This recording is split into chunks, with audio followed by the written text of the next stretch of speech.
నమస్తే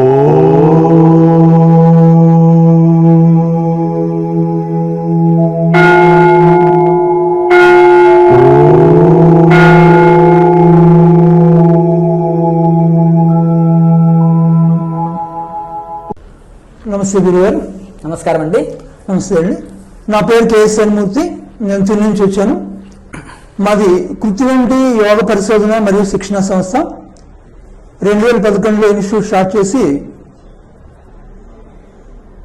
ఏ మెడిసిన్ అవసరం లేకుండా అనారోగ్యాలు ఎలా క్యూర్ చేసుకోవచ్చు, అలాగే ఆర్థికమైన బాధలు ఎలా క్యూర్ చేసుకోవచ్చు, యోగా ద్వారా రిలేషన్స్ యోగా ద్వారా ఎలాగా సెట్ చేసుకోవచ్చు మంచిగా, వీటి మీద నేను రీసెర్చ్ చేస్తున్నాను. ఇందులో భాగంగా ఇవాళ పరమ పూజ్యులు హిమాలయ తపస్వి యోగి శ్రీ జ్ఞానానందగిరి మహారాజు గారిని కలవడం నాకు చాలా సంతోషంగా ఉంది. వీరు క్రియాయోగ సాధకులు. ఎన్నో లక్షల మందికి ప్రత్యక్షంగాను పరోక్షంగాను దేశ విదేశాల్లో కూడా క్రియాయోగ దీక్షను ఉచితంగా ఇచ్చి ఎంతోమంది సాధకులను అద్భుతంగా మంచి ఉన్నత స్థితి తయారు చేస్తున్నారు. వీరిని ఈరోజు మా టీం అంతా కలవడం నాకు చాలా సంతోషంగా ఉంది.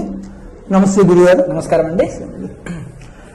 ఇప్పుడున్న ప్రపంచంలో ఎవరికి మనశ్శాంతి లేదు, అనారోగ్యాలు. వాళ్ళు వచ్చే సంపాదనలో ఇంచుమించు 30 to 40% వాళ్ళు మెడిసిన్కే ఖర్చు పెట్టుకుంటున్నారు. ఏ రకంగా వాళ్ళు మానసికంగాను శారీరకంగాను ఆర్థికంగా ఆనందంగా లేరు. ఈ క్రియాయోగ సాధన వాళ్ళకి ఏ రకంగా ఉపయోగపడుతుంది? మంచి ప్రశ్న అండి. ఓం శ్రీ గురుభ్యో నమః. విశ్వవ్యాపకమైన భగవంతుడికి ప్రణమిలుతూ విశ్వ గురు పరంపర మరియు క్రియాయోగ గురు పరంపరకి ప్రణామాలు. ప్రేక్షకుల యొక్క మీ హృదయంలో ఉన్న చైతన్య రూపంలో ఉన్న పరమాత్మకి ప్రణమిలుతూ. మీ పేరండి?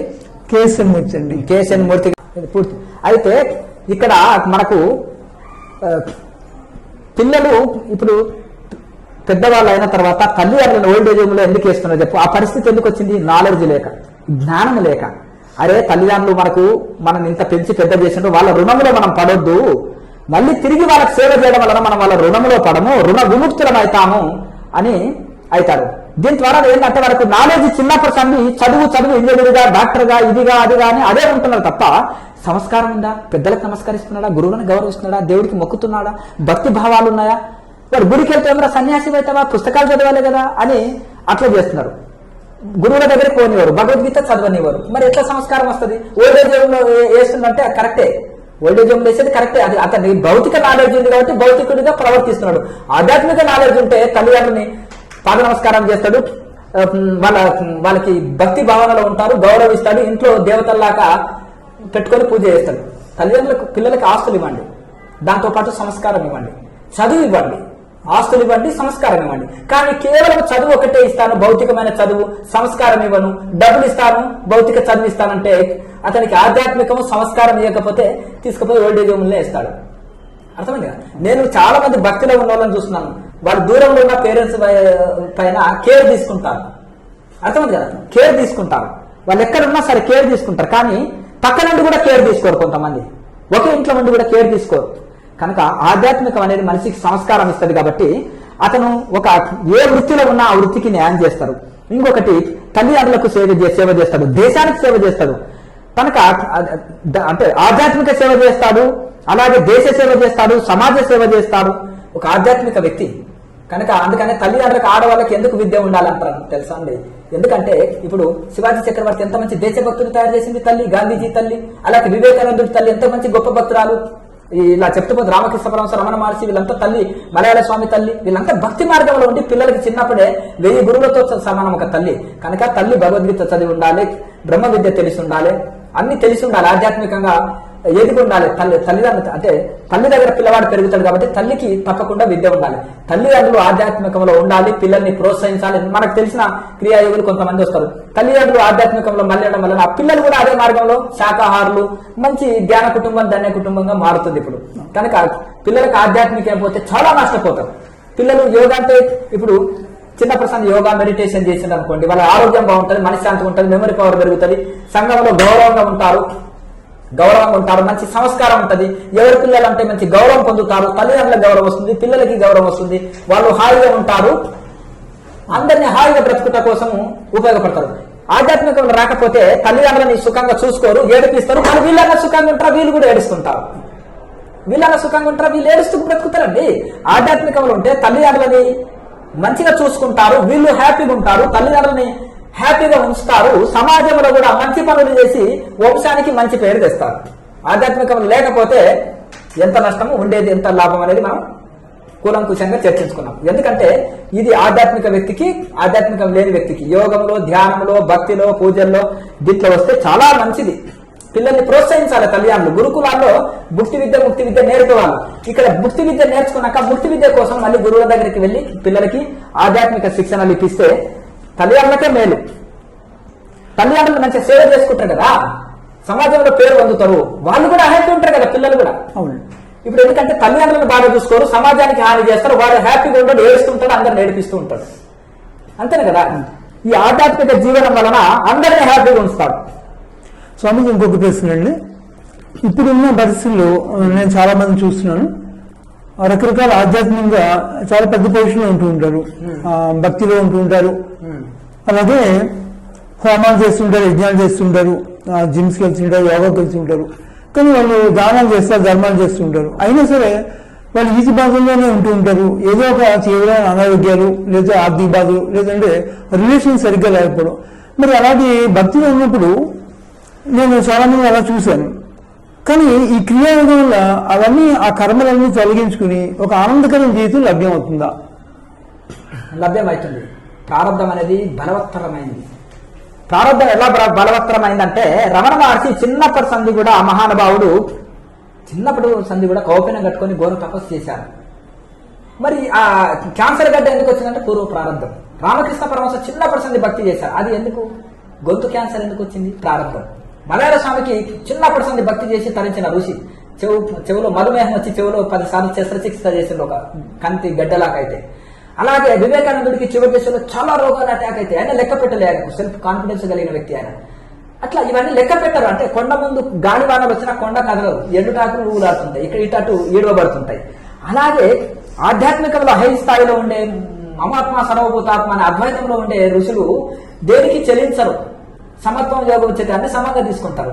ప్రారంభ స్థితిలో ఉన్నారు, నా ప్రారంభం ఇంత భక్తి చేస్తున్నా, ఇన్ని దానాలు చేస్తున్నా, ఇంత యోగ చేస్తున్నా, ఇంత మంచి పనులు చేస్తున్నా, నాకు దుఃఖాలు తప్పట్లేవు, అప్పులు తప్పట్లేవు, ఉద్యోగం వస్తలేదు, చదువు అవ్వట్లేదు, రకరకాల ఫ్యామిలీ టెన్షన్స్, బాధలు ఉన్నాయని సామాన్యులు, అంటే భక్తిలో సామాన్య స్థితిలో ఉన్న వాళ్ళే వాళ్ళకే ప్రారంభం బలంగా పనిచేసి అది తెలుస్తుంది, తెలిసి బాధపడుతుంటారు. కడుపు భక్తి ఇంజక్షన్ ఇచ్చిన వాళ్ళకి కడుపులో నొప్పి తెలియదు. అతీత స్థితిలో ఉండే ఋషులకి ఈ ఏ టెన్షన్స్, ఏ బాధలు, ఏ సమస్యలు తెలియవు. ప్రాథమిక స్థితిలో అలా అనిపించినా కొద్దిగా ఓర్చుకోవాలి. ప్రారంభం వశాలను అనుకొని బాగా వీళ్ళు కూడా మంచి సంకల్పం పెట్టుకొని సాధనని పెంచుకుంటూ పోతుంటే సాధన స్థాయి పెరిగినప్పుడు ఈ సమస్యల స్థాయి ఈ కిందికి వస్తుంటుంది. ఈ రెండు సమానంగా ఉన్నప్పుడు అల్లాడిపోతుంటారు. కనుక ఆటోమేటిక్ గా సాధన స్థాయి పెరిగినప్పుడు ఈ సమస్యలు అనేది కింది స్థాయికి వచ్చేస్తాయి. అట్లా కనుక మనం సాధనని పెంచుకోవాలి. అన్నిటికంటే ఇంకొకటి సదాచారం ఏంటంటే, ఇప్పుడు ఒక క్లాస్ దగ్గరికి ఒక కుటుంబం వచ్చింది, నేను పంతులు గారు వచ్చారు, పూజారి అని నాకు మా మనుషులు పరిచయం చేశారు. అంటే పూజారి అని పరిచయం చేస్తే పూజారి కాదు అతను, కానీ పూజారి అన్న పిలకలు లేవు, కానీ అతనికి పిలక ఉంది. అతను సాఫ్ట్వేర్ ఇంజనీర్. వాళ్ళ భార్య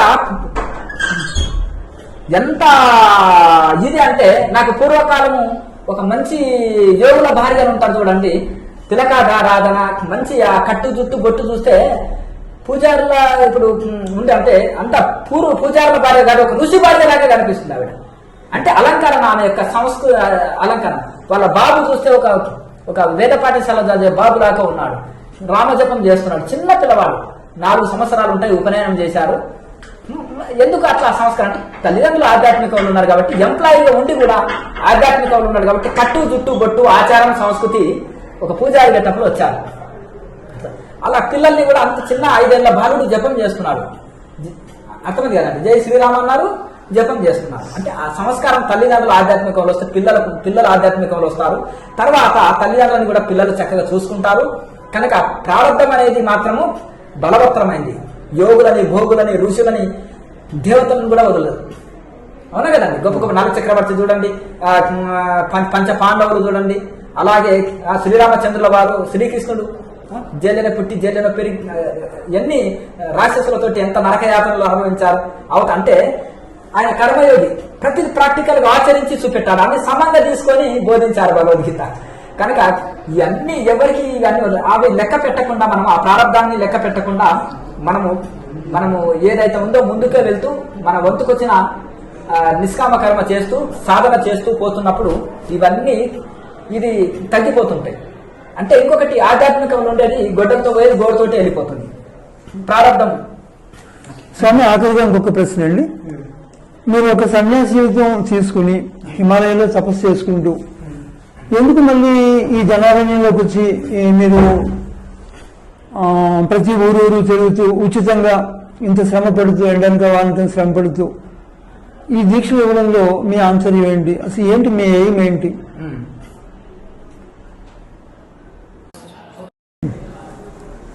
మీరు వేసిన ప్రశ్న చాలా చక్కటి ప్రశ్న అండి. ఎందుకంటే ఇప్పుడు కాలమాన పరిస్థితిలో పూర్వము భోజన విధానము, జీవన విధానము, ఎడ్యుకేషన్ విధానము అంటే పూర్వం వేరు ప్రతి ఒక్కటి. ఇప్పుడు దానికి శుద్ధ ఆపోజిట్. ఇప్పుడు మనిషి ప్రతి ఒక్కటి కూడా దినచర్య కానీ, భోజనం కానీ, చదువు కానీ అన్నీ కూడా ఇవన్నీ శుద్ధ వ్యతిరేకంగా ఉన్నాయి ఇప్పుడు. కనుక దాని వలన ఇప్పుడు మనకి మనుషులకి అనేకమైన కాలమాన పరిస్థితులను బట్టి అనేకమైన జబ్బులు, అశాంతి, మనశ్శాంతి లేక చాలా దుఃఖపడుతున్నారు. ఇది అవగాహన లోపం కూడా ఉంది. ఇప్పుడు చదువుకున్నా కానీ ప్రతి మనిషి తన కోణం నుంచి అంటే సెల్ఫ్నెస్ పెరిగింది, అంటే మనిషి స్వార్థం పెరిగింది. దాని వలన ఏమైందంటే ఇప్పుడు అనేకమైన ఇది ఉంది. కానీ యోగం ద్వారా మనిషి జబ్బులు తగ్గించుకోవచ్చు. అంటే ఇది మోక్ష సాధన, అంటే క్రియాయోగం వలన జబ్బులు ఎట్లా తగ్గించుకోవచ్చు, మనశ్శాంతి ఎట్లా పొందవచ్చు అనేది మీ ప్రశ్న అండి. కానీ ఇది మోక్ష సాధన క్రియాయోగం. ఇది చేస్తుంటే ప్రారంభ దశలనే చక్కటి ఆరోగ్యం సెటరైట్ అయిపోతుంది. మొదటి లాభము సంపూర్ణ ఆరోగ్యము, రెండవ లాభము మనశ్శాంతి, మూడవ లాభం మోక్షం. ఒక దెబ్బకు 3 పిట్టలు అన్నట్టు, అట్లా ఒక దెబ్బకు 3 మామిడికాయలు రాలినట్టు అట్లా అంత బెనిఫిట్ ఇస్తుంది. అంటే కడివెడి పెరుగులోకి వెళ్ళి పిడికెడు వెన్న తయారు చేసినట్టుగా యోగ ఉపనిషత్తుల సారం, పతంజలి సూత్రాల సారం అంతా పిండి పతంజలి మహర్షి తపస్వాధ్యాయ ఈశ్వర ప్రధానాన్ని క్రియాయోగ అని అందించారు. తపస్సు, స్వాధ్యాయం, ఈశ్వర ప్రధానం. తపస్సు అంటేనేమో ధ్యాన యోగము, స్వాధ్యాయం అంటేనేమో ఈ యొక్క ఆత్మానాత్మ విచారణ, వేదాంత విచారణ, ఈశ్వర ప్రధానం అంటే భగవంతునికి శరణాగతి, మామేకం శరణమరజ, సెలండర్నెస్. భక్తి అంటేనే శరణాగతి, సంపూర్ణ ఈశ్వరుడికి మనల్ని మనం అర్పించుకోవడం, భగవంతుడికి మనల్ని మనం అర్పించుకోవడం, జగన్మాతకు మనల్ని మనం అర్పించుకోవడమే నిజమైన భక్తి. కనుక ఈ 3 కలుస్తాయి. ఒక దగ్గర జపం చెప్తారు, ఒక దగ్గర యోగ చెప్తారు, ఒక దగ్గర మనకు పూజలు హోమాలు చెప్తారు, ఒక్కొక్క దగ్గర ఒక్కొక్క పార్ట్ దొరకవచ్చు. ఈ క్రియాయోగంలో మిక్సింగ్ వెజిటేబుల్ అంటే మనకు మిక్సింగ్ వెజిటేబుల్ సూప్ లాగా, అలాగే మిక్సింగ్ ఫ్రూట్ జ్యూస్ లాగా, అలాగే మనకు పాలలకెళ్ళి తీసిన వెన్నలాగా సారం అంతా అందుతుంది మనకు. కనుక ఇవన్నీ సంపూర్ణంగా అందుతుంది. ఎందుకంటే మనము యోగాసనాలు 1000 ఆసనాలు వేసిన ప్రాణాయామం చేయకపోతే ఎక్కువ బెనిఫిట్ రాదు మనకు. ఇంకొకటి, ఈ ప్రాణాయామ 2 నిమిషాలు 3 నిమిషాలు చేయించేది కాదు. ఇది నాన్ స్టాప్గా గంటల తరబడి నడుస్తుంటుంది. ఇందులో స్టార్టింగ్ వాళ్ళకి 45 నిమిషాల ప్రాణాయామ, 15 నిమిషాలు మెడిటేషన్ అంటారు. అలా పెంచుతూ 2-3 గంటలు ప్రాణాయామ చేసేటోళ్ళే ఉన్నారు.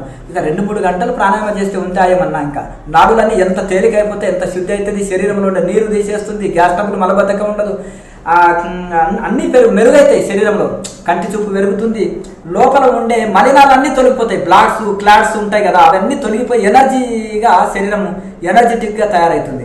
కనుక ఇది నాన్ స్టాప్ ప్రాణాయామతో కూడిన మెడిటేషన్ కాబట్టి ఎక్కువ రిజల్ట్ ఇప్పుడు కఠిన ప్రాణాయామ కాకుండా సహజ ప్రాణాయామంలో జరుగుతుంది. కాబట్టి అద్భుత ఫలితాలు మన సాధకులు అందుకుంటున్నారు. ఇంకొకటి మెయిన్, మనం తీసుకునే ఆహారంలో మార్పు జరగాలి. ఎందుకంటే భగవద్గీతలో కృష్ణ పరమాత్మ యుక్తాహార విహారస్య చెప్పింది కదా యోగికి, మితమైన తిండి, మితమైన ఆహారం అంటే మితమైన ఆహారము, మితమైన నిద్ర, మితమైన పనులు అన్నిట్లలో మితంగా ఉండాలి. అప్పుడు దుస్తరమైన, దుసాధ్యమైన, అసాధ్యమైన యోగం మనకు సిద్ధిస్తుంది. కనుక ఇప్పుడు చాలా మటుకు మన దగ్గర వచ్చిన వృద్ధులు కూడా కింద కూర్చోలేని వాళ్ళు, రకరకాల అసలు నడవలేని వాళ్ళు, రకరకాల సమస్యలు ఉన్న వాళ్ళు కూడా మనం చెప్పింది తూచాగా నమ్మకంతో, గురితో, విశ్వాసంతో వాళ్ళు ఏం చేస్తున్నారంటే డైట్లో చాలా చేంజ్ చేసుకుంటున్నారు. కొంతమంది అయితే కొన్ని స్ప్రౌట్స్, పండ్లు, పూలు, అది పండ్లు ఉంటాయి కదా, లేకపోతే కూరగాయల జ్యూసులు, పండ్ల జ్యూసులు, జావా ఇటువంటివి కొంచెం, లేకపోతే మిల్లెట్స్ ఇవన్నీ తీసుకుంటూ, లేకపోతే మేము కొన్ని సజెషన్లు కూడా ఇస్తాం శరీరంలో వాయువాతాలు తొలగించడానికి కూరల్లో ఏం వేసుకోవాలి అవన్నీ దాని ప్రకారం వంటల్లో మార్పు చేసుకొని మిక్సింగ్ వెజిటేబుల్స్, మిక్సింగ్ దాల్స్ ఎట్లా చేసుకోవాలనేది వాళ్ళకు సజెషన్ ఇవ్వడం వలన ఆహారంలో వాళ్ళు అట్లా మార్పు చేసుకొని ఇటు నిరంతర సాధన వలన అద్భుత బెనిఫిట్స్ పొందుతున్నారు. తర్వాత స్వామి, ఇది క్రిస్టియన్స్ వాళ్ళు కానీ ముస్లిమ్స్ కానీ అలాగే మతం ఏం లేదు కదా, ఎవరైనా తీసుకోవచ్చు అది? తప్పకుండా. ఇది పరమహంస యోగానంద గారు విదేశాల్లో అమెరికా దేశం వెళ్ళి ఆనాడు 360 దేశాల్లో అన్ని బ్రాంచీలు పెట్టేశారు. ఆటోబయోగ్రఫీ ఆఫ్ యోగి అనేది ఉర్దూలో ఉంది, అది మన అరబిక్ భాషలో ఉంది, అన్ని జర్మనీ, ఇంగ్లీషు సమస్త భాషల్లో ఉంది. ఇప్పుడు ఇంకొకటి, అమెరికాలో ఉన్న వాళ్ళు మీరు బ్లాక్ పీపుల్స్ మీరు మాకు నేర్పడం ఏంటంటే మీరు సైన్స్ని నమ్ముతున్నారు, సైన్స్ని క్రాస్ చేస్తుంది, సైన్స్ను కొంతవరకే మనం ఇది సైన్స్ ప్రకారం భోజనం చేయకపోతే జీవించము, మనకు శ్వాస తీసుకోకపోతే, గుండె కొట్టుకోకపోతే బ్రతకరు కదా. ఈ యోగులు దాన్ని క్రాస్ చేస్తారంటే అది నెవర్ అంటారు వాళ్ళు. ఓ భూమిలో పాతి పెడితే ఉంటే బ్రతుకుంటాడు, చనిపోతే ఇండియానే కదా పోతే పోయాడని వారిని 41 రోజులు భూగృహంలో ఉంచినప్పుడు నీరు లేదు, గాలి లేదు, శ్వాసకాల గుండె దగ్గర కూడా మిషనరీ వ్యవస్థ పెట్టినప్పుడు హార్ట్ బీట్ ఆపారు, శ్వాసని ఆపారు, బ్రీతింగ్ ఆపారు, అదే పల్స్ని ఆపారు, అన్నీ ఆపి ఉండడం వలన తర్వాత ఆయనని గుండెల్లో పెట్టుకుని ఆరాధించారు అమెరికా ప్రజలు. ప్రపంచ దేశాలంతా ఆరాధించరు. ఆయన ఒక ఆరాధ్య దైవంగా మారిపోయాడు, ఒక గురువుగా 30 సంవత్సరాలు. ఆయన వివేకానందుడు కూడా చెప్తారు, యోగము అంటే నేను ప్రబోధాలు చేసి చైతన్యం చేయడానికి వచ్చిన, యోగ దీక్షలు ఇవ్వడానికి నాకు ఇప్పుడు సమయం లేదు. మా బెంగాల్ నుంచి ఒక యోగి వస్తాడు 30 సంవత్సరాల తర్వాత, అంటే ఒక 15 ఏళ్ళ కుర్రాడు నుండి ఎదురు చూస్తుంటాడు. మరి ఎట్లా గుర్తుపట్టాలి ఆ గురువు గారు అంటే ఓంకారంతో కూడిన శంకిస్తాడు చూడండి కానీ జోస్యం చెప్తారు. ఆ 15 ఏళ్ళ కుర్రాడు 45 ఏళ్ళ పెద్ద మనిషిగా ఉంటాడు. కలవంగానే ఒక ఓంకారంతో కూడిన శంకు గిఫ్ట్గా ఇండియా నుంచి తీసుకెళ్ళింది. అప్పు పరమహంస అదే వివేకానందుడు చెప్పింది అదే, అంటే నాకు గురి కుదిరింది అయ్యా ఈయన ఈ యోగి, అంటే నీకు కుదరొచ్చు కానీ మా కుదరాలి కదా అని భూమిలో బాధ పెట్టిన తర్వాత డిసైడ్ చేసుకుంటారు. అప్పుడు నిజంగా కూడా అమెరికా ప్రజలుగా అంటే ఇప్పుడు సెల్ఫ్ రియలైజేషన్ ఫెలోసిఫీ అనేది సెల్ఫ్ రియలైజేషన్, ఎవరికన్నా సెల్ఫ్ రియలైజ్ కావాలి. ఉద్ధరే ఆత్మనాత్మనం, మీ అంతటా మీరు మీ ఆత్మని మీరు ఉద్ధరించుకోండి, ఎవరు ఉద్ధరించలేరు, మీరంతటా మీరు రియలైజ్ అవ్వాలి, గురువు మార్గదర్శకుడు. అంతేకాని ఎవరిని మోక్షం కలిగించలేడు. ఎవరి మెడిసిన్ వాళ్ళే తిని రోగం తొలగించుకోవాలి, ఎవరి అన్నం వాళ్ళే తిని ఆకలి పోగొట్టుకోవాలి, ఎవరి ముక్తి కోసం వాళ్ళే సాధన చేసి అందుకనే తరించాలని సాధన మార్గం చూపించారు. కనుక అన్ని దేశాల్లో వ్యాప్తి చేశారు. క్రియాయోగం అనేది మన భారతీయుల కంటే కూడా విదేశీయులు ఎక్కువ చేస్తున్నారు, ఎందుకంటే ఇతర మతస్థులు అక్కడే ఎక్కువ ఉన్నారు కదండి. ఇప్పుడు world yoga day, world meditation day అంటే ఆ మహానుభావులను ఇన్స్పైర్ చేసుకుని వాళ్ళు ఒప్పుకున్నారు. ఇప్పుడు జర్మనీలో చూడండి, మనకంటే యోగా డేలు బాగా చేస్తున్నారు, వాళ్ళు సంస్కృతం బాగా చదువుతున్నారు, పరిశోధన చేశారు. ఎన్నో ఆయుర్వేదం, అన్ని దేశాల వాళ్ళు ఆయుర్వేదం యోగాని ఆరాధిస్తున్నారు ఈ కాలంలో. ఎక్కడ యోగా సెంటర్లో, ఆయుర్వేద సెంటర్లో ఫారినర్స్ ఎక్కువ జాయిన్ అవుతున్నారు. స్వామి, అయితే ఇంకొక ప్రశ్న అండి, చాలా మంది అనుకున్నారంటే ఇంకొకటి, మీరు కులం మతం అన్నారు కదా, దీనికి కులం లేదు, మతం లేదు. యోగం అనేది మనోలయం, అంటే మన ఇష్ట దైవంలో మనోలయమే చేస్తుంది, అంతేగాని ఇంకా అంతవరకే. ఇది దీంట్లో ఏమి ఇంకా బోధించరు, కులం మతం లేదు ఇది. అయితే ఇంకొక ప్రశ్న అండి, చాలా మంది అనుకున్నారండి, మీరు సన్యాస దీక్షలో ఉన్నారు, క్రియాయోగం చేస్తే మా పిల్లలు కూడా సన్యాసం చేసేసుకోరేమో, ఇంక వాళ్ళు పెళ్ళిళ్ళు చేసుకోరేమో, డబ్బులు సంపాదించేమో అని కొంతమంది బయటతో చాలా మంది నన్ను అడగడం విన్నాను నేను. అది దాని గురించి చెప్పండి. చాలా చక్కటి ప్రశ్న. సాక్షాత్ కృష్ణ పరమాత్మ భగవద్గీత బోధించినప్పుడు అర్జునుడికే కర్మ త్యాగం చేయమనలే, కర్మ సన్యాసం చేస్తాడు. కర్మ సన్యాసం కాదు, కర్మ ఫలత్యాగం చేయమన్నాడు. కర్మ ఫలత్యాగం చేయమన్నాడు. అంటే నీకు వచ్చే ఫలితము త్యాగం చేయవయ్యా. ఆశతోడు చేసినావు, లాభం జరిగితే పొంగిపోతావు, నష్టం జరిగితే కుంగిపోతావు. ఫలితం దైవానికి అర్పించినావు అనుకో, ఈ రెండు సమానంగా బ్యాలెన్స్డ్గా తీసుకోవడమే యోగం. సమత్వం యోగం వచ్చేతే సుఖం, దుఃఖం, లాభం, నష్టం, జయం, అపజయం అన్నిటికీ సమంగా తీసుకోవడమే యోగం అన్నారు. అయితే ఇంకొకటి, ఇప్పుడు లాహిరి మహాశయ బాబాజీ మహారాజు సన్యాసి, కానీ ఆయన శిష్యుల్లో లాహిరి మహాశయ గృహస్థులు. ఒక యోగి ఆత్మకథ గురువులందరూ కూడా గృహస్థాశ్రమం. ఆయన ఎప్పుడు సన్యాసంతో మోక్షం కాదు, సాధన చేస్తే, క్రియ చేస్తే మోక్షం వస్తుంది అన్నారు. కనుక అందరినీ ఆదర్శంగా వారు సమాధి అయిన తర్వాత వాళ్ళ శిష్యులు కొంతమంది సన్యాస పరంపరలో వచ్చారు. అంటే గృహస్థాశ్రమం నుంచి ఉన్న తర్వాత బాధ్యతలు అయిపోయినాక క్రమ సన్యాసంలోకి వచ్చారు. అయితే ఇక్కడ నేను ఎక్కడ సన్యాసం తీసుకోండి ఏ యువకులకు చరిత్రలో చెప్పలేదు. ఎవరన్నా మిడిమిడి వైరాగ్యంతో వచ్చినా కానీ నాయన మీకు ఏమి ఇష్టము, మీకు ఏంటిది ఇది అంటే, గురువుగారు నాకు రేపే సన్యాసం ఇవ్వండి నాకంటే, మీరు ఇవ్వకపోతే హిమాలయస్ తీసుకొని వెళ్తా అనేటోళ్ళు కూడా ఉన్నారు. నాయన ఒక వారం ముందు తర్వాత మాట్లాడడం అనే వరకు ఇంకా అతనికి అంటే ఇంటికాడ కొట్లాడు ఏదైతే వచ్చింటారు కదా, సంకల్పం మారిపోతుంది. ఓహో నీకు చదువుకోవాలంటే చదువుకోండి, ఉద్యోగం చేసుకోండి, పెళ్లి చేసుకో, పిల్లలు కాను. ఒక యోగి ఆత్మకథ మన గురు పరంపరని ఆదర్శం తీసుకొని ఇలా మీరు సాధన చేసుకొని తరించండి నాయన. వస్త్రాలు మారిస్తేనో 100 రూపాయలు పెడితే వస్త్రం మార్చవచ్చు, స్థలం మార్చవచ్చు. ఒక టికెట్ 1000 రూపాయలు పెడితే హిమాలయస్ వెళ్ళొచ్చు టికెట్. కానీ అంత మాత్రాన మనము గుడ్డలు మారినా గుణం మారుతుందా, స్థలం మారినా మనసు మారుతుందా? మనసు ఎక్కడ పోయినా ఒకటి. కనుక మనసులో మనకేమి ఇష్టము అనేది మనసు చెప్పినట్టు వెంటనే వినొద్దు. కొన్ని రోజులు దాన్ని కూడా టెస్ట్ పెట్టేసి ఇంకా ఎంత దృఢంగా ఉంది అనేది ఇది చేసుకోవాలి. ఎవరో కోటుకో నోటుకో శంకరాచార్యులు, వివేకానందుడు, దయానంద సరస్వతి, మలయాళ స్వామి, చిదానంద సరస్వతి, ఇంకా ఎందరో మహనీయులు సన్యాస పరంపరలో వచ్చారు. అందరు ఇట్లా రావాలని లేదు కదండి. అంటే కదా అట్లా వాళ్ళ కర్మానుసారంగా వాళ్ళ కొంతమంది ఉంటారు. అది ఇంకొకటి ఏంటంటే మధ్యలోనే ఫ్యామిలీని వదిలేసి కొంతమంది సన్యాసం పుచ్చుకుంటాను 100 మంది నా దగ్గరకు వస్తారు. నేను చివాట్లు కూర్చోబెట్టి బుజ్జగించి చివాట్లు పెట్టి మందరించి మళ్ళీ వాళ్ళని ఆ వైపు అందులో ఉండడానికి ఎంతో మంది మన గృహస్థులు కూడా సాధన చేస్తున్నప్పుడు వాళ్ళకి ఆ భావనలు కలిగితే ఆ భావనను తొలగించి మళ్ళీ వాళ్ళని బాధ్యత గుర్తు చేయడం జరిగింది. కనుక వాళ్ళ కోటుకో ఎవరో ఒకరు అట్లా బ్రహ్మచర్యం నుంచి సన్యాసం తీసుకునేటోళ్ళు తక్కువ అవకాశం 1% ఉంటుంది మొత్తం. కనుక మిగతా వాళ్ళంతా ఈ యొక్క క్రమంగా బాధ్యతలు నెరవేర్చుకుంటూనే మనము సాధన చేసి తరించవచ్చు. సన్యాసంతో మోక్షం కాదు, క్రియ చేస్తే మోక్షం వస్తుంది. ఇంకొకటి అర్జునుడికి కూడా కర్తవ్య కర్మనే గుర్తు చేశాడు. కానీ నేను సన్యాసం తీసుకుంటా, భిక్ష పెట్టి బ్రతుకుతాను, నేను ఇది చేయను అని అన్నప్పుడు నీకు వచ్చింది మోహం నాయన, వైరాగ్యం కాదు. మోహం అంటే నా వాళ్ళనే మోహం. మరి రాజేశ్వరి యాగం అప్పుడు యుద్ధం చేసిండు కదా, పరాయి వాళ్ళతో యుద్ధం చేసినావు, సొంత వాళ్ళతో చేస్తావు. ఇక్కడ వచ్చింది నీకు వైరాగ్యం కాదు, మోహము. ఆ మోహాన్ని తెక్తం హృదయ దౌర్బల్యం తక్తో ఉత్తిష్ట భారత, నపుంసకత్వాన్ని వదులు, హృదయ దౌర్బల్యాన్ని ఒక వీరుడికి అంతకంటే ఇంకా ఏమి అంటే ఒక హృదయ దౌర్బల్యాన్ని వదులు. వివేకానందుడికి నచ్చిన శ్లోకం ఇదే గీతలో, తెక్తం హృదయ దౌర్బల్యం తక్తో ఉత్తిష్ట భారత.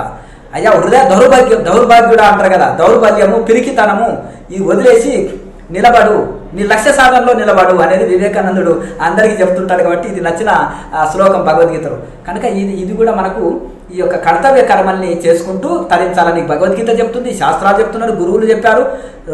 7 ఋషులు గృహస్థాశ్రమంలో ఉన్నారు, త్రిమూర్తులు గృహస్థాశ్రమంలో ఉన్నారు. ఎందరో మనకు ఆలువార్లు, నయనార్లు 100 మంది మనకు గృహస్థాశ్రమంలో తరించారు. గృహస్థాశ్రమం అడ్డు కాదు సాధనకి, సాధన చేస్తేనే తరిస్తాం మనం.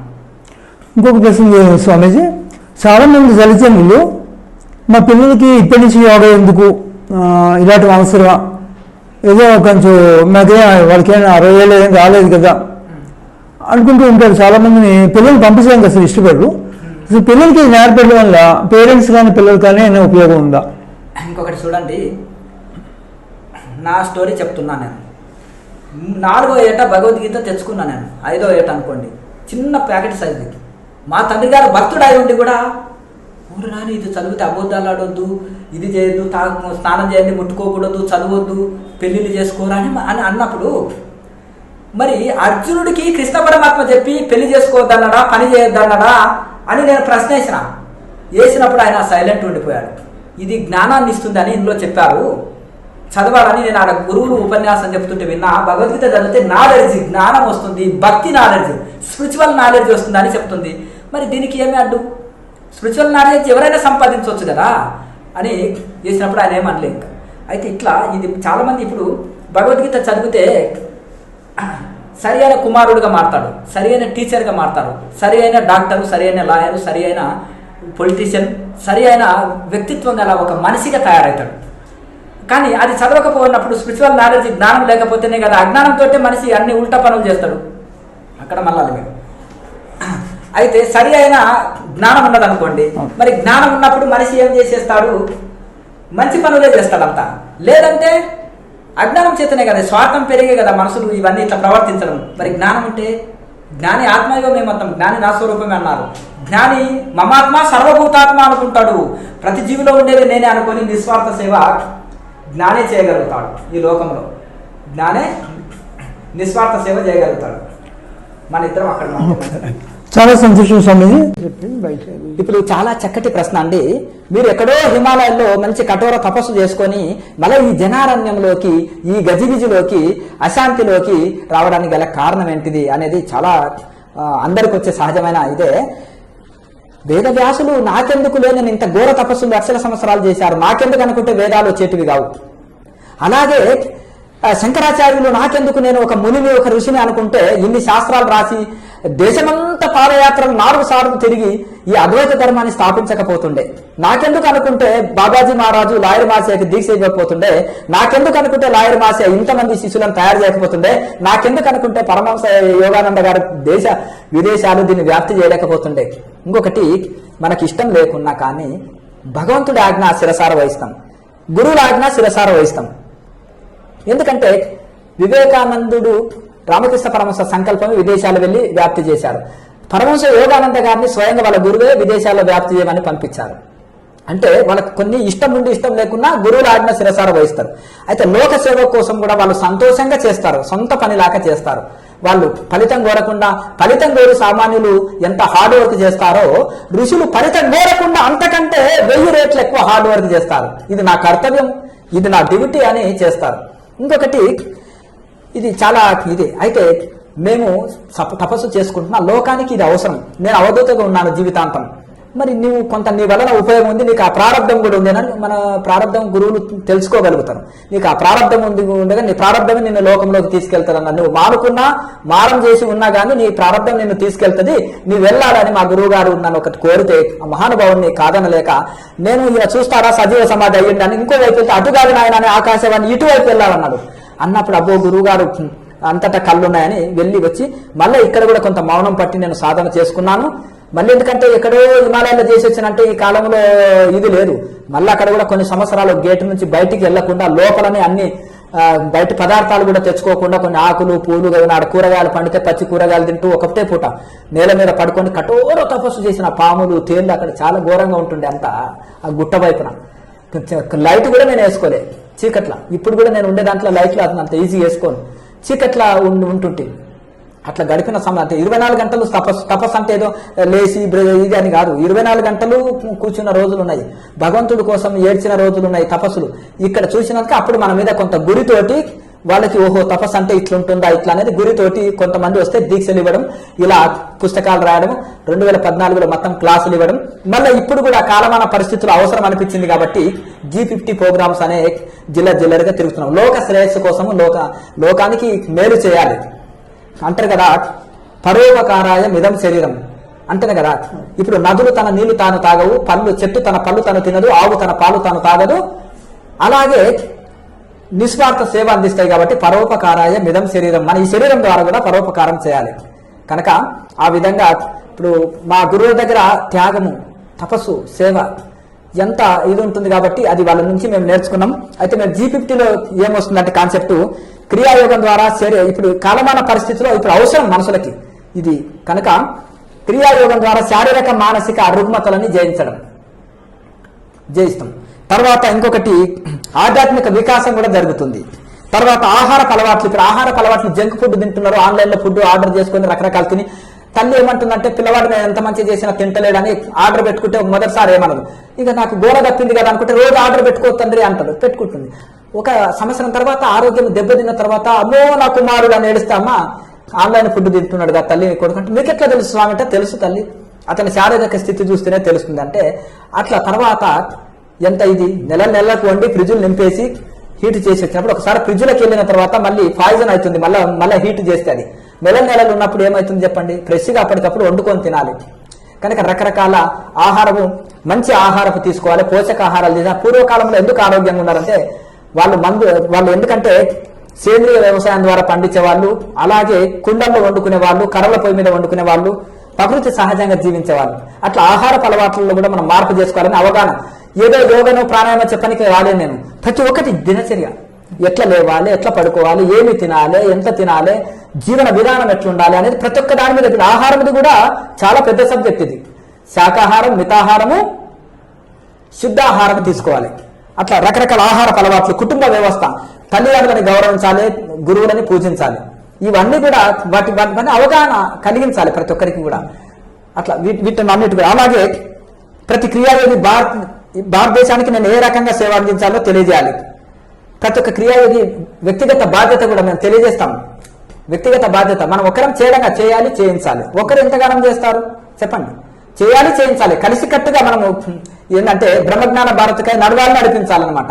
కనుక అలాగే ఈ యొక్క మనం ఏమనుకుంటామంటే దేశం నాకేం సేవ చేసింది, ఈ సమాజం నాకేమి ఇచ్చింది అనేదే చాలా మంది అనుకుంటారు. అంటే మన చదువులు ఇట్లున్నాయి.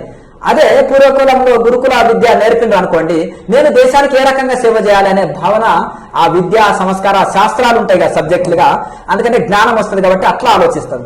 ఇప్పుడు నాకేం దేశం ఇచ్చింది, తల్లిదండ్రులు నాకేం ఇచ్చింది అంటారు. కానీ తల్లిదండ్రులకు నేను చివరి దేశంలో ఏ రకంగా సేవ చేయాలి, అన్ని ఇచ్చిన తల్లిదండ్రులకైనా నా తల్లిదండ్రులు ఇన్ని ఇచ్చింది కదా, దేవతల్లాక వాళ్ళని మంచం నుంచి కిందికి దిగకుండా సేవ చేయాలని మన కుమారులు ఆలోచిస్తున్నారా? 1% 2% ఉండొచ్చు, నేను కాదన్నాను. కనుక అట్లా వాళ్ళకి ఆ రకంగా దేశానికి నేను భారతదేశానికి ఏ రకంగా సేవ చేయాలని ప్రతి క్రియాయోగి ఆలోచించాలి. ప్రతి క్రియాయోగి వ్యక్తిగత బాధ్యత కూడా ఇది. కనుక ఆ రకంగా సరైన గురువుని ఎన్నుకోవడం. చాలా మంది ఏమనుకుంటారంటే ఈ రకరకాలుగా మూఢనమ్మకాల్లో, మూఢక విశ్వాసాల్లో చాలా నష్టపోతున్నారు, జీవితాలు నష్టపోతున్నాయి చాలా. కనుక సరైన గురువుని ఎన్నుకోవాలి. ఎన్నుకున్నప్పుడే నిజమైన ఎన్లైటైన్మెంట్ గురువు నిస్వార్థపరుడు అని ఏం ఆశించాడు శిష్యుల నుంచి. దాన్ని ఒక వ్యాపారం చేయడు, ఫ్రీ సర్వీస్ అందిస్తాడు. కనుక అది సరైన గురువుని ఎన్నుకుంటే మనం జన్మ ధన్యమవుతుంది. తద్విధి ప్రణిపాతైన పరిపరిశ్రమ సేవ ఉపదేశంతి జ్ఞానం జ్ఞానిన తత్వదర్శన అనే గురువుల దగ్గరికి వెళ్ళి నేర్చుకోవాలని కృష్ణ పరమాత్మ కూడా చెప్పారు. అయితే అలాగే అంధవిశ్వాసాలని మనం విడనాడాలి, పరమాత్మను చేరుకోవాలి, సరైన గురువుని ఎన్నుకోవాలి. కనుక తర్వాత ఇంకొకటి క్రియాయోగం యొక్క ఆవశ్యకతను గుర్తించి ఈ యొక్క పాఠ్యాంశాలుగా పెట్టాలి క్రియాయోగం అనే సబ్జెక్ట్ని స్కూళ్ళలో. ఎందుకంటే ఇవన్నీ బుర్ర హీట్ ఎక్కే సబ్జెక్టులే పిల్లలకి. కాసేపు మెడిటేషన్, ఇప్పుడు స్పిరిచువల్లో క్వశ్చన్స్ ఉంటాయి వాళ్ళకి, ఆ డౌట్లు తీరిస్తే భగవత్ విశ్వాసం కలిగి ఉంటారు. ఆ డౌట్లు తీర్చేటోళ్ళు లేరు. ఆధ్యాత్మిక టీచర్ ఏం చేస్తారంటే వాళ్ళ ఆధ్యాత్మికంలో వచ్చే ప్రతి ఒక్కటి మన ఆచారాలు, సంస్కృతి, పద్ధతులు, కట్టు జుట్టు బొట్టు, మనం వేసే ముగ్గులు, సాంపికలు, మనం కొబ్బరికాయ పూజలు, యోగాలు, అన్నిట్లో అవగాహన డౌట్లన్నీ తీర్చడం వలన వాళ్ళకి సందేహాలు దొరుకుతాయి. సైంటిఫిక్ గా చెప్పాలి వాళ్ళకి. ఇంకొకటి పిల్లలకి ఈ యొక్క సబ్జెక్ట్ పెట్టడం వలన ఇంత మెడిటేషన్ చేసి ధ్యానం చేస్తే మెమరీ పవర్ పెరుగుతుంది, చక్కటి ఆరోగ్య స్థితి, మనసు పీస్ఫుల్ గా మారుతుంది.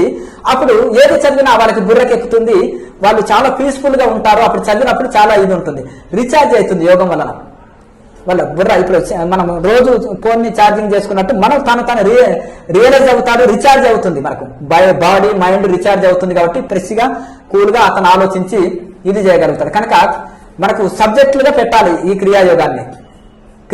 ఎందుకంటే దీనికి మతం కులం లేదు, ఇది ఋషి పరంపర నుంచి వచ్చింది. దీని వలన ఏకాగ్రత పెరుగుతుంది, ఆరోగ్యం పెరుగుతుంది, ఎన్లైటన్మెంట్ పొందుతారు ప్రతి ఒక్కరు కూడా. తర్వాత సైబర్ క్రైమ్ గురించి మనం అవగాహన కలిగాలి. సైబర్ క్రైమ్ మాకు తెలియదా, చదువుకున్న అని అనుకోకూడదు. ఇది ఎక్కువ చదువుకున్న వాళ్ళే ఈ బెట్టింగ్ యాప్లు ఇది ఆడుతున్నారు. ఒక టీచర్, ఒక లెక్చరర్ ఉన్నాను, అందరు నన్ను కొంతమంది ఆడినారు అనుకో, పిల్లలు ఆడుతున్నారు, తల్లిదండ్రులు ఆడుతున్నారు, పిల్లలకి ఏం నేర్పుతారు? అంతే కదండి. కొంతమంది అమ్మగారిని ఇంటికాడ కూర్చొని కూడా బెట్టింగ్ యాప్లని చాలా నష్టపోతున్నారు. భర్త కూడా తెలియదు, ఎంతో లాస్ అవుతారు. అట్లా ప్రతి కుటుంబంలో టీచర్లు, డాక్టర్లు అని లేదు, ప్రతి ఒక్కరికి ఒక వ్యసనంగా మారింది. ఏమైనా ఆ చెట్టు కాసిన కాయలా చెప్పండి? వారికి డబ్బులు ఊరికి రావు కదా. ఒక 10 రూపాయలు లాభం కలిగిస్తే 1000 రూపాయలు అతనికి మిగులుతుంది. మళ్ళీ ఈ 10 రూపాయలు లాభం వస్తే 10 రూపాయలు కూడా దాని బెట్టింగ్ లో పోగొట్టుకుంటారు. కనుక ఈ బెట్టింగ్ యాప్లు కానీ, తర్వాత ఈ ఫేస్బుక్లు అని ఆడవాళ్ళు మగవాళ్ళు ఆడవాళ్ళలాగా మాట్లాడుతూ ఇవి రకరకాల మోసాలు, చీటింగ్లు జరుగుతున్నాయి. అనేక రకాలుగా ఈ సైబర్ మోసాల పట్ల బ్యాంకు ఖాతాలు ఖాళీ చేయడం, లేకపోతే లోన్లు ఇస్తామని రకరకాలుగా, ఒక రకంగా అనేది చెప్పడానికి లేదు, అనేక రకాల సైబర్ క్రైమ్ పైన మనకు అవగాహన కలిగించడం అనేది చాలా అవసరం. చదువుకున్న వాళ్ళు ఎక్కువ మోసపోతున్నారు చదువు రాని వాళ్ళకంటే కూడా. తర్వాత ఇప్పుడు బ్రహ్మజ్ఞాన భారత్కై నడవాలి, నడిపించాలి. మనం అందరం కూడా అందరు చేస్తేనే అవుతుంది. ఒకరితో సాధ్యం కాదు ఏదైనా కానీ. ఒకరితో స్టార్ట్ అయినా అందరితోటి జరగాలి అది ఏదైనా. అలాగే భారతీయ శాస్త్రాలు, అలాగే సంస్కృతి మరియు సాంకేతిక పరిజ్ఞానాన్ని విశ్వవ్యాప్తి చేయాలి మరియు పరిరక్షించుకోవాలి దీన్ని. అట్లా ఎందుకంటే అలాగే ఇంకొకటి పర్యావరణాన్ని పరిరక్షించాలి. భూమిని, నీరుని, గాలిని మనం కాపాడుకోవాలి. అట్లా కనుక రక్షించుకోవాలి. ఇవన్నీ కూడా ఇప్పుడు చూడండి మనం ఎట్లా ఏ రకంగా అంటే, ఇక చూడండి ఇప్పుడు భూమి ఉంది, ఆ చెత్త చెదారం కవర్స్ ఇవన్నీ ఉన్నాయి, పాలిథిన్ కవర్స్ ఇవన్నీ భూమిలో వేస్తే కాలుష్యమే కదా. అంతే కదండి. ఇప్పుడు మనం చెత్త ఇదాది ఉంది, తడి చెత్త పొడి చెత్త ప్రభుత్వాలు ఏం చేస్తే వేరే వేరే డబ్బాలు వేస్తే వాళ్ళు తీసుకొని వెళ్ళి ఏదో దాన్ని సద్వినియోగం చేస్తారు. ఆ ఇంటి ముందుకి ఇంటి ముందుకి ఈసలడం ఇక్కడ ఉంటే ఎట్లా? ఇంకా పర్యావరణం ఇంకెట్లా రక్షిస్తాము? ఇంటి ముందర చెట్లు పెట్టుకోవచ్చు, ఇంటికాడ ప్లేస్ లేకపోతే గుడి దగ్గర బడి దగ్గర రోడ్డు పక్కన కూడా నాటొచ్చు. మన యొక్క బాధ్యత పర్యావరణాన్ని రక్షించాలి, వ్యక్తిగత బాధ్యత ఇది. కనుక మనము ఇంటి ముందర మంచి గార్డెన్ పెంచుకోండి, రూఫ్ గార్డెన్ ద్వారా కూరగాయలు పండించుకోవచ్చు, పచ్చదనం మంచి ఆక్సిజన్ అందుతుంది. అట్లా ఆ రకంగా మనకు పర్యావరణాన్ని రక్షించాలి ప్రతి ఒక్కరు కూడా. అన్ని రకాలు ఇప్పుడు మనం వెహికల్ వాడుతున్నాం, పొగ ఎక్కువ వచ్చింది అనుకో ఎప్పటికప్పుడు వీళ్ళని సర్వీసింగ్ చేయించుకోవాలి, మంచిగా చూసుకోవాలి, సాధ్యమైనంత వరకు ఎలక్ట్రికల్ వాహనాలు వాడాలి. అట్లా పర్యావరణాన్ని ఎన్నో రకాలుగా మనం రక్షించాలి, మన బాధ్యత ఇది. కనుక ఇవన్నీ అవగాహన, ఏదో యోగా నేర్పుతున్నాను ధ్యానం నేర్పుతున్నాను అని మనం అక్కడ వెళ్ళి నేర్పితే సరిపోదు. వాళ్ళకి ప్రతి ఒక్క దాని మీద అవగాహన కలిగాలి. సమాజం పట్ల, ఆధ్యాత్మికం పట్ల, జీవితం పట్ల అవగాహన కలిగించాలి. ఇది చాలా అవసరమైనది యువతకి. ఇవి కాలేజీలో, స్కూల్లో, యూనివర్సిటీలో చెప్పేది కాదు. ఇది అక్కడ అక్కడ భుక్తి విద్య లభిస్తుంది. జీవనోపాధికి ఏదో జాబ్ రావడం కోసం వాళ్ళు నేర్పిస్తారు. కానీ ఇది కూడా వాళ్ళకి ఒక గురువులు, ఆధ్యాత్మిక సంస్థలే ఇవి చేయగలుగుతాయి. కనుక ఇది దానికనే ఈ విధంగా మనం ఇవి ఎంచుకొని సోషల్ సర్వీస్ చేయాలనే ఉద్దేశంతో నువ్వు తరించు, లోకాన్ని తరింపజేయి, నువ్వు తినిపించు, తాగిపించు, నువ్వు బాగుపడు, అందరినీ బాగుపడేలా చేయి. అట్లా అంటే ఇప్పుడు మీరు టీచర్ అయ్యిండు, నలుగురికి పాఠాలు చెప్పాలి కదా, డాక్టర్ అయ్యిండు, అందరు రోగాలు తొలగించాలి కదా, ఒక గురువు అయినా ఎంటర్టైన్మెంట్ పొందాం, అందరు ఎంటర్టైన్మెంట్ పొందాలి కదా, అందరు తరించాలి కదండి. అందుకనే బ్రహ్మజ్ఞాన భారత్ పూర్వం ఋషి కాలంలో గురుకులాలు ఉండేది, ముక్తి విద్య నేర్పేది, అందరు ఎంటర్టైన్మెంట్ పర్సన్స్, జ్ఞానం ఉండే, చదువు రాకుండా అపార జ్ఞానం ఉండే పల్లెటూళ్ళలో కూడా అప్పటి ఇది. కనుక ఇప్పుడు మళ్ళీ సబ్జెక్టులు అనేకమైన విదేశాలు వాళ్ళు వచ్చినప్పటికీ కూడా ఎప్పుడైతే విద్యా విధానాన్ని మార్చారో అప్పుడు మళ్ళీ కట్టు జుట్టు, బొట్టు, వ్యవహారము, సంస్కృతి కొంత దెబ్బతింటూ వచ్చింది కాలమాన పరిస్థితిని బట్టి. ఇప్పుడు ప్రజలకి మళ్ళీ మన పూర్వ ఆచారాలు, సంస్కృతి, మన యొక్క శాస్త్రాలు, మన ఆధ్యాత్మికాన్ని మనం అనుసరించి మళ్ళీ తిరిగి బ్రహ్మజ్ఞాన భారత్గా మనము నెలకొల్పాలి. అది ప్రతి ఒక్క ఆధ్యాత్మిక గురువు బాధ్యత, ప్రతి ఒక్క ఆధ్యాత్మిక సంస్థల యొక్క బాధ్యత. అందులో మేము ప్రారంభించినాము, అందరూ కూడా అందరినీ మాతో పాటుగా నడిపిస్తాము, వాళ్ళతో పాటు కలిసి నడుస్తాము, అందరినీ కలుపుకొని పోతాము. ప్రతి ఒక్క గురువులని కూడా, ప్రతి ఒక్క యోగా గురువులని, సన్యాసులని, స్వాములని, మఠాలని, పీఠాలని అన్ని కలుపుకుంటూ నడుస్తాం, ఒకరితోటి కాదు, అందరు కలిపి చేయాలి దీనికి. కనుక ఈ విధంగా బ్రహ్మజ్ఞాన భారత్కై నడవాలి, నడిపించాలి. జై బ్రహ్మజ్ఞాన భారత్, జై బ్రహ్మజ్ఞాన భారత్, జై బ్రహ్మజ్ఞాన భారత్. ఇవాళ చాలా అదృష్టం, హిమాలయ తపస్వి శ్రీ పూజ్య శ్రీ జ్ఞానానంద మహారాజ్ గారిని మనం ఈరోజు కలవడం మన అదృష్టం. నిజంగా మన రాష్ట్ర ప్రభుత్వం అయితే, కేంద్ర ప్రభుత్వం అయితే ప్రతి స్కూల్స్లోనూ, ప్రతి కార్పొరేట్ ఆఫీసుల్లోనూ, అలాగే ప్రతి గవర్నమెంట్ సంస్థల్లో కూడా ఈ క్రియాయోగాన్ని కంపల్సరీ చేయడం వల్ల ఏంటంటే, ఇప్పుడు గురువుగారు చెప్పినట్టు ఏంటంటే, ఎప్పుడైతే మన లోపల ఆ ప్రాణశక్తి పెరుగుతూ ఉంటుందో ఆటోమేటిక్గా మన బాడీ ఆరోగ్యంగా అవుతూ ఉంటుంది, మన మనసు ప్రశాంతంగా అవుతుంది. ఒక శరీరం, మనసు ప్రశాంతంగా ఉన్నప్పుడు మన ఆలోచన కూడా చాలా అందంగా ఉంటాయి.